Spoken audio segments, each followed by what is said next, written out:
মেদিনীপুর মেডিকেলে সংক্রমিত স্যালাইন কাণ্ডে মৃত প্রসূতির বাড়ি গিয়ে শুভেন্দু অধিকারী হাজির হন। মা হারা বাচ্চাকে কোলে নিয়ে সকলের সামনে শুভেন্দু বললেন, সমস্ত দায়িত্ব আমার। সঙ্গে স্ত্রীহারা দেবাশিস রুই দাসের সঙ্গে তিনি দেখা করেন। নিহত প্রসূতির স্বামীকে 10 লক্ষ টাকা ক্ষতিপূরণের প্রতিশ্রুতি দেন তিনি। নিহত মামনি রুই দাসের সদ্যজাত সন্তানকে কোলে নিয়ে আদর করেন শুভেন্দু অধিকারী। নিহত মামনি রুই দাসের স্বামী দেবাশিস রুই দাসকে তিনি বলেন, সরকার মামনি দেবীকে শেষ করেছে। মেদিনীপুর মেডিকেল কলেজ হাসপাতালে বিষাক্ত স্যালাইন দেওয়ায় প্রসূতির মৃত্যু হয়েছে বলে অভিযোগ। আরও 4 প্রসূতি গুরুতর অসুস্থ। ওই স্যালাইনের কারণেই এই ঘটনা বলে দাবি তুলেছে তাদের পরিবার। ঘটনার পর নড়ে চড়ে বসেছে রাজ্যের স্বাস্থ্য দপ্তর। রাজ্য সরকারের নির্দেশের পর সিআইডি তদন্তও শুরু করেছে। এই ঘটনায় প্রতিবাদে নামেন শুভেন্দু অধিকারী। 15ই জানুয়ারি বিজেপি বিধায়করা পূর্ব নির্ধারিত কর্মসূচি অনুযায়ী সল্ট লেকে স্বাস্থ্য ভবন অভিযানে যান। নেতৃত্বে ছিলেন রাজ্যের বিরোধী দলনেতা শুভেন্দু অধিকারী। কিন্তু স্বাস্থ্য ভবনের সামনে পৌঁছতে পুলিশি বাধা আরও প্রবল হয়। বেশ কয়েকটি ব্যারিকেড দিয়ে শুভেন্দুকে আটকে দেওয়া হয়। তারপরেই বৃহস্পতিবার মৃত প্রসূতির পরিবারের সঙ্গে দেখা করতে যান শুভেন্দু। তিনি তার অসহায় স্বামীকে জড়িয়ে ধরে বলেন, তার বাচ্চার ও তাদের পরিবারের সমস্ত দায়িত্ব তিনি নিলেন। সঙ্গে তার সরকারি চাকরির দাবিও তিনি তোলেন। আমরা একবার দেখব সেই সময়ের ভিডিওটি। গতকাল স্বাস্থ্য ভবনে গেছিলাম, আপনি সবটা দেখেছেন, এবং আমি সেখানে বলেছি যে 13ই ডিসেম্বর কর্ণাটক সরকার জানানোর পরে কেন এই ওষুধ সরকারি হসপিটালে ব্যবহার করা হয়। এটা তো অভয়ার মতো সরকারের দ্বারা চিকিৎসা বিজ্ঞান ফেল করতেই পারে, কেউ অমর নয়, কিন্তু এটা তো আমাকে স্বীকার করছে যে 13ই ডিসেম্বর নয়, 10ই ডিসেম্বর আমরা জেনেছিলাম। স্পেশাল সেক্রেটারি, আমি পোস্ট করেছি সোশ্যাল মিডিয়াতে, দেখবেন। এবং আমি তারপরে বললাম, এই 4 জনকেই এই স্যালাইন আপনারা দিয়েছেন গোটা পশ্চিমবঙ্গে, না আরো অনেককে দিয়েছেন? উত্তর দিতে পারেনি। এবং আমার বিশ্বাস কয়েক হাজার বা লক্ষাধিক হবে গোটা রাজ্যের সমস্ত সরকারি hospital, primary health centre, medical কলেজে 10ই ডিসেম্বরের পরে প্রয়োগ করা হয়েছে। এবং বিশেষজ্ঞ ডাক্তাররা বলছে যে কিডনি নষ্ট হবে। আমার কথা নয়, আমি ডাক্তারি পড়িনি। এবারে বলুন, সরকারের কোনো দায়িত্ব কর্তব্যবোধ নেই? এবং কালকে আমি বলেছিলাম আপনাকে 50 লক্ষ টাকা ক্ষতিপূরণ দিতে হবে, কারণ আমরা সবাই জানি যিনি চলে গেছেন তাকে ফিরিয়ে দেওয়ার ক্ষমতা ভগবান দেয়নি। আপনাকে চাকরি দিতে হবে। ভবিষ্যৎ কি হবে? আমরা তো আছি, আমরা তো সরকার নই, আমরা বিরোধী দলনেতা, আমি একজন এমএলএ, আমাদের সাথীরা আছে, আমাদের দল আছে, আমরা আপনার পাশে দাঁড়াবো। কিন্তু আজকে কলকাতা হাইকোর্টে আমাদের ডাক্তার বিশ্বপতি মুখার্জি এবং কৌস্তভ বাগচি অ্যাডভোকেট মামলা করেছিলেন গত সোমবার। আজকে সেই মামলাতে প্রধান বিচারপতি বলেছেন যে সাধারণ ক্ষতিপূরণ নয়, অ্যাপ্রোপ্রিয়েট মানে যথোপযুক্ত ক্ষতিপূরণ আপনার পরিবারকে দেওয়া উচিত। তাই আজকে এই 3-4-5 দিন হওয়ার পরেও আপনার বাড়িতে কেউ এসেছে? না, কেউ কোনো যোগাযোগ সরকারের পক্ষ থেকে চেক সাহায্য?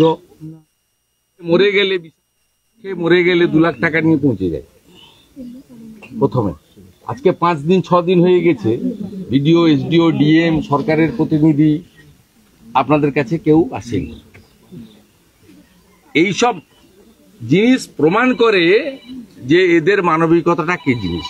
যাই হোক, আমি আমার বক্তব্য এবং করণীয় কাজ করছি। বিরোধী দলনেতার যে কাজ স্বাস্থ্য ভবনে গিয়ে করেছি, আজকে কোর্টেও ক্ষতিপূরণের বিষয়ে উল্লেখ হয়েছে। সম্পূর্ণ দায়িত্ব আমাদের, আমি সেটা পালন করব। আপনি শুধু মানবিক কারণে আসেনি, আপনি আমাদের ভারতীয় জনতা পার্টির যে পরিবার তার সদস্য। আপনার দেবাশিস রুই দাস অ্যাসেম্বলি শালবনী, আপনি মেম্বার হয়েছেন 17ই ডিসেম্বর 2024। অর্থাৎ আপনি আমাদের পরিবারেরও সদস্য। অর্থাৎ আমাদের দায়িত্ব আছে, সেটা আমরা পালন করব। পূর্ণ দায়িত্ব আপনি বাবা হিসেবে পালন করবেন, আর আমি আপনার দাদা হিসেবে দায়িত্ব আমি পালন করব। এটা প্রাথমিকভাবে রাখুন আমার পক্ষ থেকে, আমি আরো সার্টিফিকেট করে দিয়ে যাবো। একই সঙ্গে তিনি সাংবাদিকদের মুখোমুখি হন এবং হয়ে রাজ্য সরকারের বিরুদ্ধে এক রাশ ক্ষোভ উগড়ে দেন। কি বলেছেন শুভেন্দু অধিকারী, শুনবো। এর বাবা আজকে বলছে শাস্তি যেন পায়, শাস্তি তো সরকারের পাওয়া উচিত। এবং কালকে আপনারা দেখেছেন 13ই ডিসেম্বর আমি বলছে না আমরা 10 তারিখ থেকে জানি, তাহলে দেবেন কেন? লাস্ট 14ই জানুয়ারি বলছে স্টক ক্লিয়ার করুন। এটা চিকিৎসা বিজ্ঞান ফেল করেনি। খুন বাই দি গভর্নমেন্ট, যারা আমাদের প্রোটেক্টর। এখন তো রাজতন্ত্র নেই, গণতন্ত্রের সরকারই হচ্ছে প্রভু, প্রভু তার প্রজাকে মারছে। মুখ্যমন্ত্রী এখন প্রেস কনফারেন্স করছেন। লক্ষ্মীর ভান্ডার দিয়ে কি হবে? লক্ষ্মীকে যদি কেড়ে নেন দিয়ে, এখানে তো একটা লক্ষ্মীকে কেড়ে নিলেন আপনারা, কে দেবে উত্তর? দাদা, একজন মারা যাওয়ার পরেও 3 দিন লেগে গেল কলকাতায় নিয়ে যেতে, কি বলবেন? একজন মারা গেছে প্রসূতি, হইচই হয়েছে বলে আপনারা দেখিয়েছেন বলে সবাই বিক্ষোভ করছে, প্রতিবাদ করছে বলে হয়েছে? কোনো লাজ লজ্জা আছে? আমি এই ভাইকে বলে গেলাম আপনি সাহায্য দিতে চাইলে উনি নেবেন, আমিও আজকে কিছু সহযোগিতা করে গেলাম। প্রত্যেক দল, সংগঠন, ব্যক্তির সাহায্য উনি নেবেন। বাচ্চাটাকে মানুষ করব আমরা। ওর বড় মেয়েটার নামে সুকন্যা প্রধানমন্ত্রীর যে সার্টিফিকেট আছে আমি করে দেবো। পড়াশোনার সমস্ত দায়িত্ব, তাদের সব দায়িত্ব আমরা কাঁধে তুলে নিচ্ছি। আমি একে বলে গেলাম 50 লক্ষ টাকার 1 টাকা কম সরকার যদি চেক দিতে আসে নেবেন না, রিফিউজ করবেন, আপনাকে নিয়ে অনেক দূর যাব আমরা। আর দ্বিতীয়, উনাকে পার্মানেন্ট চাকরি দিতে হবে গ্রুপ ডিতে। ওই হাফ দাঁড়ি কামানোর মতো ক্যাজুয়াল কন্ট্রাকচুয়াল, কালকে বলবেন বিডিও অফিসে গিয়ে জয়েন করো,